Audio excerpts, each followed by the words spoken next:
बरं, मागणी करणारा डोकं तरी पाहिजे, काय करावं. मला काय सांगितलं म्हणे, त्यांच्याकडून लिहून घ्या. देवेंद्र फडणवीस म्हणले टीव्हीला, त्यांच्याकडून लिहून घ्या तुम्हाला ते आरक्षण देणार आहेत का.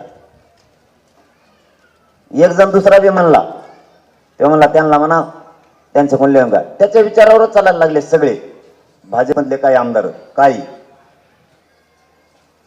त्यांच्याकडून लिहून घ्या आणि लिहून आणायचं मला सांगितलं त्यांच्याकडून. पण त्यांनी मागणी बी केली, अधिवेशन बोलावं म्हणे सगळ्या आमदारांचं. आमचंही म्हणणं तेच, एकदा होऊ द्या दूध का पाणी का पाणी, बोलावं सगळं अधिवेशन.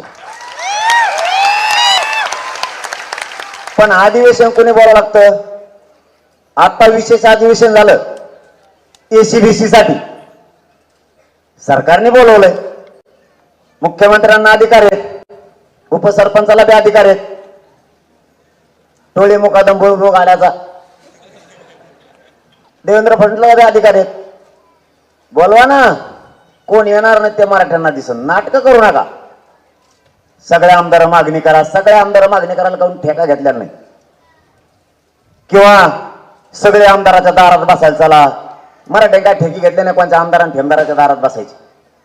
सरकारने अधिवेशन बोलवावं, तिथं ओबीसी आरक्षणाचा मराठ्यांचा विषय ठेवावा, त्यांचा जो असेल तो. सगळे आमदार तिथं बोलतायत का नाही बोलत हे मराठी दिवसभर बघतील. जो बोलणार नाही त्याला मराठी पाडून टाकतील. क्लिअर आणि कट. सोपा विषय, ढकलायचं नाही. आता नाटक नाही करायची. 9 टँके बांध, नाटक कंपनी, आंदोलन करण्यापेक्षा तो नेत्याला सांगायचं अधिवेशन बोलव, आमदार येतील आणि जे येणार नाहीत त्यांना मराठ्याला दिसतील.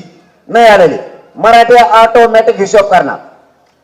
फक्त नाटक कंपनीने 9 टंके नाही करायची. सगळ्या आमदारांनी बोला, आमदारांची काय गरज नाही. अधिवेशन बोलवायला सरकार बोलू शकतं. पळून नाही जायचं, पळकोटापणा नाही करायचा. अधिवेशन बोलवायचं, जो तो आमदार विषय मांडल, जो मांडणार नाही तो मराठा बघल. कोण मराठ्यांच्या आरक्षणाच्या विरोधात, सरकार मधला आहे का विरोधी पक्षाचा. ऑटोमॅटिक पडतात सगळे, काळजी करायची गरज नाही. पण नाटक कंपनी नाटक चालायचं नाही. आतून पडद्या मागं काही येत रंगरंगोटी करणारे नसतात का. नाटकात दिवशी, नाटकाच्या आदिवशी रंगीत पार्टी असते, बरेच आहेत पडद्याच्या मागं, ते तरी पुढे येते मागचे सुद्धा. यांनाच द्यायचं नाहीये, यांना अधिवेशन पण बोलवायचं नाहीये. मी आजच सांगतो तुम्हाला, हे फक्त नाटक आणि बहाणा आहे. अधिवेशनाची मागणी केली, कुणाकडे केली करणाऱ्यांनी, विधानसभा अध्यक्षाकडे, सरकार पक्षाच्या. बरोबर आहे का. ज्याने कोणी मागणी केली त्याने विधानसभा अध्यक्षाकडे केली, सरकारकडे केली. मग मला सांगतो त्यांच्याकडून लिहून आणा. मग तो अर्ज देतो ना, माजी विधानसभा अध्यक्षाला कम नाही दिला त्यांच्या महाविकास आघाडीच्या, त्यांचा माजी मुख्यमंत्र्याला द्यायचा. सरकारकडे काय गेला, त्याचं कारण आहे सरकारलाच हे कामं करावे लागतील. म्हणजे तू सरकारला मागणी करतो ती योग्य आणि आम्ही करतो ती योग्य नाही. कोणचं राज्य चालवायला निघाला, कोणचा पक्ष चालवता, कोणचा नेता चालवताय तुम्ही. काय माझ्या मराठ्यांसाठी तुम्ही हे लावलेत नाटक. तुमच्या संपत्त्या तुम्हाला सांभाळून ठेवण्यासाठी, तुमचे मुलं वाचवण्यासाठी, तुमचा पक्ष आणि तुमच्या खुर्च्या वाचवण्यासाठी बळी माझ्या मराठ्यांचा देणार.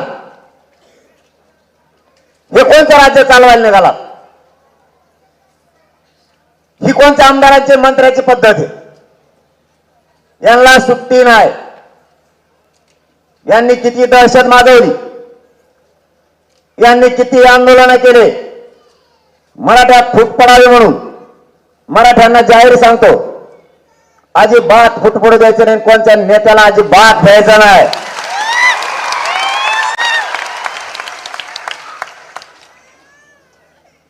दोन 2024 ला ज्यांना ज्यांना यांनी त्रास दिलाय, ज्यांना ज्यांना काठीनं मारलंय, एका एका काठीचा हिशोब 2024 ला मतदान. आपल्या भागातील बातम्यांसाठी संपर्क राहुल गुरव 9689 3225 03. चला तर मग आजच संपर्क साधा आपल्या भागातील बातम्यांसाठी.